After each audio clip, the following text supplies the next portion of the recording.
your first two books, A Question of Freedom and your book of poetry, Shahid Reads His Own Poem, both deal with your time in prison.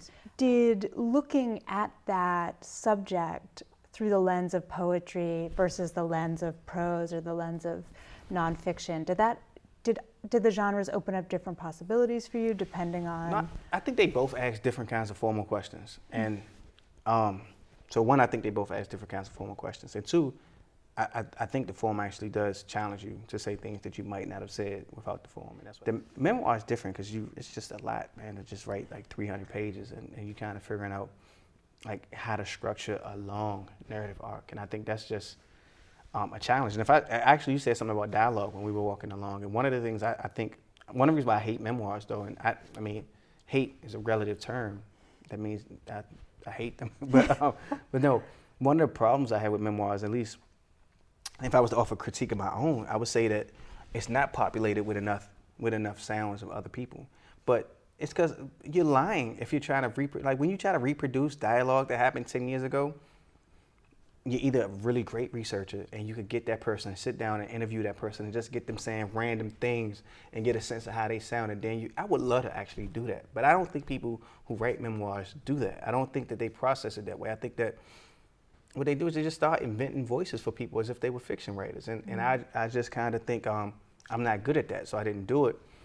And sometimes I'm troubled with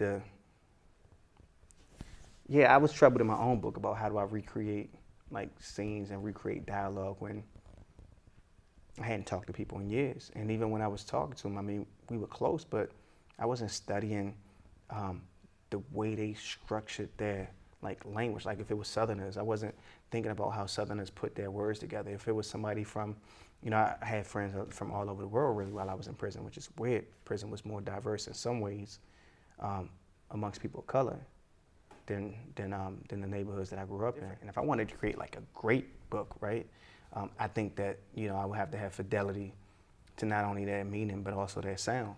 So Shahid Reads His Own Poem feels more populated with other people. Were you able to take on personas, and was there something about the form that allowed you to bring those voices in? Well, poetry is like all lies are true. Yeah. And memoirs like, no, all of this is true.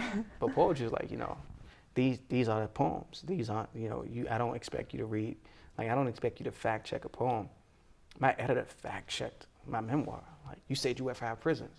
Can you demonstrate that you had 5 prisons? What were the timelines? What are the names of those prisons, And so I think memoir as a medium is just different. Poetry is sort of, I could invent things, and because I'm getting at a truth that, and I can invent dialogue, and I can ask myself some of those questions with dialogue by listening to people, consciously listening to people, consciously reading different things that other people have written, and then trying to create voices that sound like that. Or I could just create in my own head what I imagine a voice to sound like, and not feel like I'm dishonoring somebody's memory or I'm dishonoring somebody's like existence in that way. So I think, I think that book is more populated. And honestly, like I felt like the memoir was about me in a way, right? Like in a way it was about me, even though I wanted it to be about sort of this condition and this existence. Like I wasn't gonna write a memoir and just tell other people's secrets though. I owe people something. And if I owe you nothing else, I owe you like not to betray your memories and not to betray your secrets and not to betray things that were told to me in trust, and and not even to betray like a lot of bad things that happened that like I just saw the shit. I'm not about to make this book about your trauma. I'm not about to make it about, even if I don't know you, even if you're just some random dude that I just saw. There's a couple spots in the book I think where that gets to be unavoidable, because it wouldn't be a book if I just avoided all of that. But I tried to be really conscious about not making the book just about the spectacle that prison could be, because I think that wouldn't have been fair in any kind of way to the complexity of what prison is, but also to the memories and to the lives of the people who aren't me. But poetry, look, man, none of that's, all of it's real and none of it's real. I'd love to talk with you about some of the poets who've influenced you. Okay, it's a long list, I guess. It's actually, influence is weird though, right? Because you have influence. I'm actually happy that, no, I'm not happy that I went to prison. That's not true. But I am happy that like my development as a writer came in away from the world because, you know, August Shahid Ali, Yusef Komayaka, Rita Dove, Lucille Clifton, Elizabeth Alexander, Shakespeare. Shakespeare was probably later though. But a host of writers, in fact, Etheridge Knight, you know, not only these writers, but when I first came in contact with those books are like stories to me. Sonia Sanchez, Amiri Baraka, Raymond Patterson, Robert Hayden. And then you know, it's like mine in your head for old memories. But what happens is it's like, because I met a lot of these writers in prison and their words just had value. You know, I've read these poems when I had nothing. You know, I'm solitary confinement, I'm 20, I'm in population, I'm 18, 19 in prison, and I'm not even thinking about college, right? And because of that, they just became people who helped me get through each day. You know, they became writers who helped me see and imagine the world in a different way. I wanted to ask you about Robert Hayden, because I know he's a poet of some significance. Yeah. Too.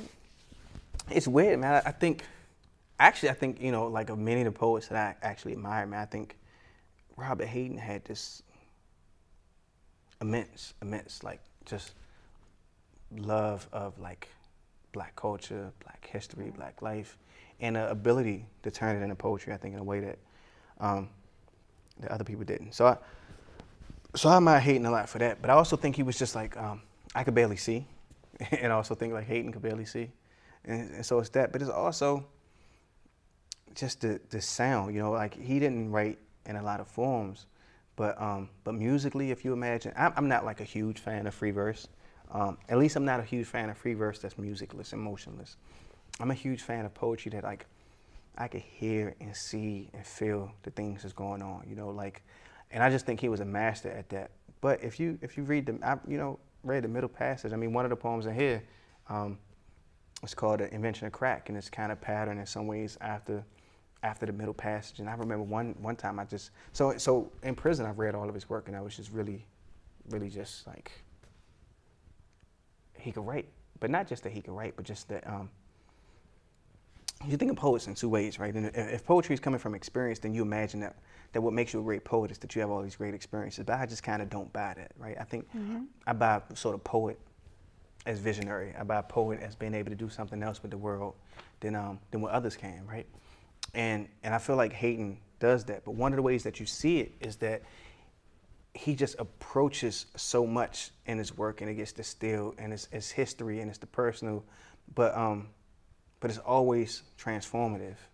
And so that's one of the reasons why I have a lot though. I have a lot. If I was considering the people who I feel like Hayden is, if it's always somebody you want to write, like, so Hayden is the person that I think most that I would want to write, like, and then like, but then it's probably a mix of Hayden, Sonia Sanchez, and Lucille Clifton.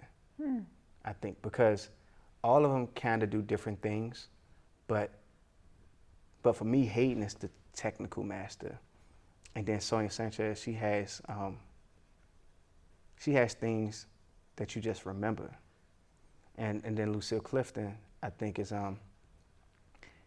it's the same way in terms of having things that you remember, but I think Lucille Clifton is the person that I could just, like, I remember one year I was in prison, and it's a poem, it's like, every day something has come celebrate with me, and then one of the lines is, every day something has tried to kill me and failed.